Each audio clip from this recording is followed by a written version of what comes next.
Ben Shapiro, the founder of the Daily Wire, Ben Shapiro podcast, new book, Lions and Scavengers, the true story of America and her critics, released yesterday. Ben, appreciate you joining us. Thanks for being here. A lot to talk to you about. Thanks for taking the time. Really appreciate it. I want to dive into this one. I feel like you're going to have, pretty sure you're going to have some things to say on this. Not hard to find topics to talk with you about, but Coldplay. Now, we could sit here and we could just make jokes about how Coldplay somehow went from cool to the band that even people who love Nickelback feel comfortable making fun of now. I think that's fair. But Coldplay had a concert going on, and Chris Martin, the lead singer of Coldplay, brought some people up on the stage. Now, we have this sound, we have this audio. Let's let everyone hear. So this is the lead singer of Coldplay in front of, 60,000 people, 100,000, whatever it is, however many people are in this arena. And here's how it goes when he invites some just people, listeners on the stage with him. Play it. Where did you come from today? From Israel. Okay, wow. Okay, well, listen. I'm going to say this. I'm very grateful that you're here as humans, and I'm treating you as equal humans on earth, regardless of where you come from or don't come from. Thank you for being here. We're grateful, and thank you for being loving and kind. And although it's controversial, maybe, I also want to welcome people in the audience from Palestine, because we have a belief that we're all equally human. So just for everyone, it's kind of hard to hear that audio a little bit, but the lead singer says, "You're here as humans. Thank you for being here as humans. And also, thank you to all the Palestinians in the audience." That's kind of a weird way to approach this, Ben. Yeah, well, as I've said, the Yiddish word for him is schmuck. He's terrible. I mean, when your second worst decision actually is marrying Gwyneth Paltrow, things are going wrong for you. But Chris Martin doing this routine here. Can you imagine any other group of people that he would do this for? Truly, think of the situation reversed. You have a couple of people. He calls them up on stage. He says, "Where are you from?" And they say, "The Gaza Strip." And he says, "Well, I just want to make clear, you're humans." So first of all, Chris Martin is not the person who gets to bestow humanity upon you. Chris Martin, that he's Apparently going not a Coldplay fan we've got here with Mr. Shapiro, but go ahead. Yeah, no, Coldplay sucks. But also like the idea that he's going to knight you as a human because you have come to a Coldplay concert, and then to immediately swivel and say, "Oh yeah, and by the way, the people who are on the other side of the war from the people that you're on the side of, and who initiated, the worst massacre of Jews since the Holocaust, we got some of those in the stadium as well." And I just want to acknowledge, if this were Palestinians and they came up and said, "We're from the Gaza Strip," can you imagine a situation in which Chris Martin then turns around and says, and also to all the Israelis in the audience, and it's for all the Israelis, we're so happy to see you here. No way in hell. It just shows you that default leftism at this point has just turned to a sort of anti-Israel, pro-Hamas, Gaza sympathetic stance, and that's why he feels uncomfortable. I mean, that's the real question we should be asking is, why does he feel so damn uncomfortable? Who cares? He's got a couple of fans. They come from Israel.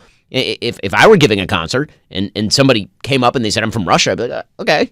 Wouldn't start lecturing them about the Russia-Ukraine war. It's bizarre.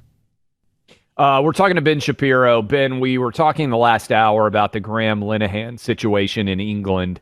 5 armed officers waiting for him as he comes off the airplane over tweets that the British government deemed worthy of investigation. How do we fix this?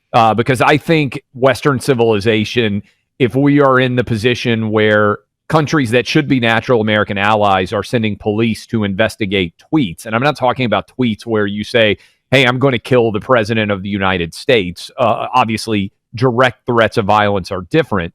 But clear jokes, how do we fix this? Well, I mean, I think that there are definitely levers of pressure that we can exert on the UK. I think that obviously we have a lot of military cooperation, economic cooperation with the UK, and President Trump is very fond of using leverage in a lot of these different situations, up to and including things like, for example, tariffs. And I don't think that would be a bad policy here, saying to the UK, listen, we cannot do proper commerce with a country that, by the way, will actually pass laws that have an effect on American commerce, because whatever is the free speech code in Britain, which apparently does not include bad old tweets, if that is the standard, they will apply that to tech companies in the United States. They'll apply that to X. They will apply that to Facebook. This has been like a very hot and fraught topic for the tech companies, the social media companies. How do you even operate in countries in Europe that have different speech standards? if it is now going to be a prosecutable offense, if you tweet something, then how exactly is Twitter supposed to set its policies for the United States? And so I do think that the government does have some areas of leverage here, but it does more deeply speak to this cultural rot at the heart of Western civilization now, the kind of importation of people who hate the principles of the country and then a pandering to precisely those principles, because the same exact country that is now prosecuting a comedian for making bad tweets over trans topics is the same country that covered up, actual Muslim grooming gangs in the UK. And that is currently, by the way, attempting to now import apparently thousands of Gazans from the Gaza Strip. That's something that was announced by Yvette Cooper, the Home Secretary, literally yesterday. So good luck to a civilization that is so intent on committing suicide. My goodness. Talk to us, Ben, if you would, about the book, which I know just came out yesterday, and it's got a premise that this audience is going to want to hear about. Lions and Scavengers, the true story of America. Walk us through a little bit of this. Sure. So the basic idea is that humanity at this point is divided between lions, people who wish to build, who wish to uphold and strengthen important institutions like family, church, balance of power, private property, right? Those are the lions, the people who wish to build and make the world a better place. And then there are scavengers, people who are creatures of envy who just want to tear everything down. They see problems in their life, they attribute it to the systems that they've actually benefited from, and then decide they want to tear it down. And one of the points that I make in the book is that this isn't just a question of populations and groups. It's also a question inside the human heart that every morning we all have to get up and decide whether to be a lion or a scavenger. We all have problems in our life, so we decide to attribute that to some outside conspiratorial malign force and then tilt at windmills and make our life worse? Or do we decide to get up and actually make our life better by taking the duty-bound moral action that day? A civilization that takes the lions, the innovators, the defenders of the civilization, the people who build the social fabric, and then basically attacks them because they are too successful, because they're the oppressors or the exploitative, is a civilization doomed to failure. And I think that we are, as a civilization, facing that possibility. Ben, how should we handle? Buck and I were just talking about this, and I do think in the wake of COVID and in the wake of so much cultural shift, I'm sure you saw Malcolm Gladwell come out and say, hey, basically, I got everything wrong on the trans issue. Of course, men shouldn't be able to compete in women's sports. But he said at the Sloan Conference at MIT, the exact opposite a few years ago on a panel. I shared that there were direct consequences for me and my media company when it comes to companies that would advertise with us or not, because I said the truth that men shouldn't be able to compete with women. But if you were on the wrong side of that issue or any issue, public statements like Gladwell, how should we take them? Convenient and real, or is this an attempt to acknowledge that all humans get things wrong and sometimes we should publicly point that out? So, I think that forgiveness is usually the better alternative here. I mean, magnanimity in victory, I think, is probably the best alternative. But now he's in a trust but verify situation. If we run up against another one of these things and Gladwell takes the wrong side of it, then I think it's fair to ask him the question, are you doing this because of the public pressure that you are receiving? Because obviously you've done that before. I think it's better. We actually want to incentivize people to do this, right? Just as a movement, we want to incentivize people to come forward and say, I got it wrong. I never should have caved to this sort of pressure. And we want to create incentive structures so they don't cave to the pressure again. If we just kind of take their apology and then boot stomp them, then what we are actually doing is encouraging people not to reverse themselves, not to correct the mistakes of the past. Ben, I have a couple of just grab bag but important questions to throw your way as well. And remember, everyone, Ben's book has just come out yesterday, and it is Lions and Scavengers. So, Ben, first of all, because you would have some experience with this because of your friend and colleague, Mr. Matt Walsh, Kamala Harris is going to Clay's hometown of Nashville to give a book tour. And the audience seems the audience of this show is very convinced that it is Clay's duty, I would argue his duty, to wear a Future is Female t-shirt and put his hair up in a Matt Walsh homage style man bun and go to the VIP section of the Kamala book tour event in Clay's hometown of Nashville. Where do you, sir, as also someone who spends a lot of time in Nashville, come down on this issue? I mean, I'm shocked that you're even asking the question. Of course he has a moral, perhaps a biblical obligation to do that. Agree. Actually, I would say that he may be consigned to the everlasting flames of hell if he doesn't. I think that's on the table if he doesn't do this. I think that pretty clearly he has to do it, no? I just wanted Ben to get on the record with millions of people listening, Clay, that the future is female T-shirt. We know what the future is of this mission, and now Ben has weighed in heartily on the side of the audience and yours truly, which is I think this needs to happen. And God himself. I'm not sure where it's actually written in the Bible, but if you have to bet, put it in Leviticus. There you go.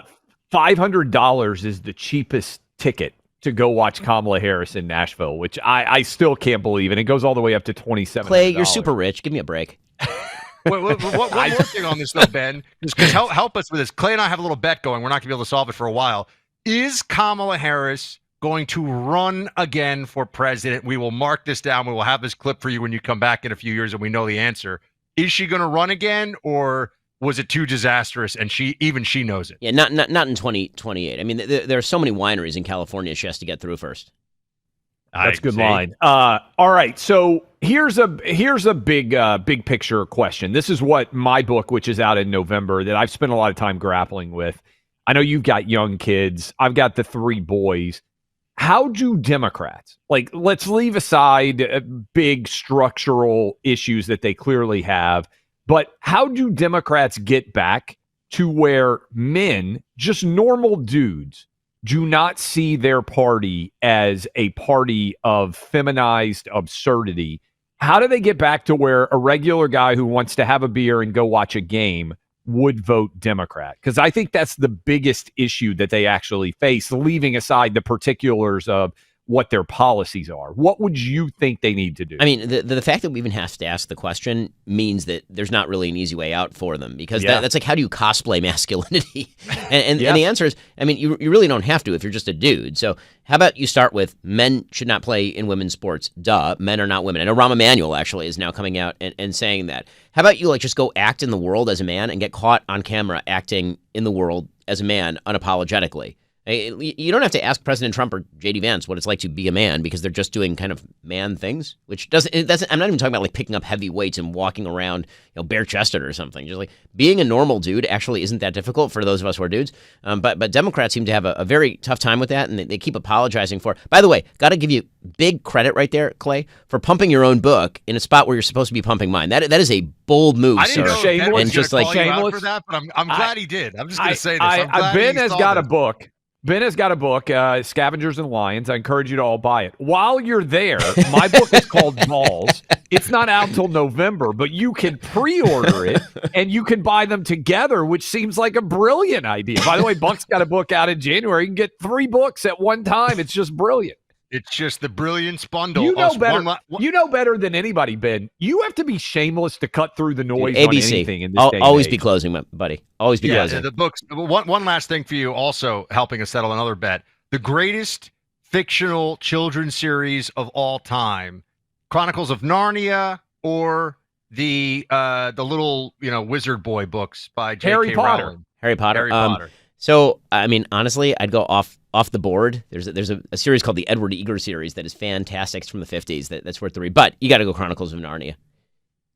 Boom. You see Well, that? having said that, Travis. I mean, doesn't it's JK religious Rowling It's religious thematics. Come on. I mean, you're learning Doesn't Christianity JK while you're both reading wrong. about lions. It's cool. You're both wrong. It's good. I enjoyed it, but Harry Potter's better. Doesn't J.K. Rowling deserve a lot of credit? She's a billionaire. She didn't need to step into the gender identity battles, but she just couldn't keep her mouth shut because she saw this as being foundational in many ways.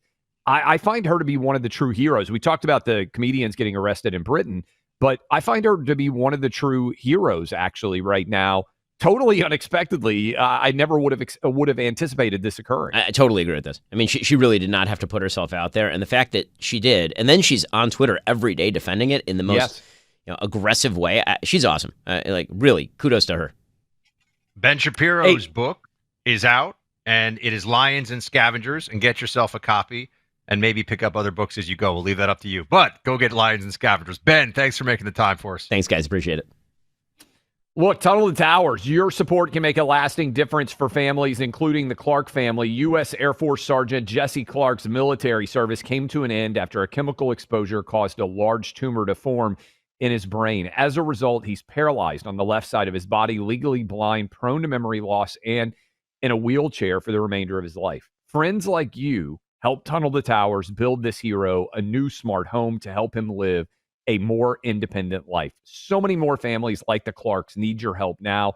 Since Tunnel to the Towers founding after the horrific events of 9/11, we cannot forget what so many have sacrificed. America's heroes have given us so much. Together, we can say thank you in a lasting and meaningful way.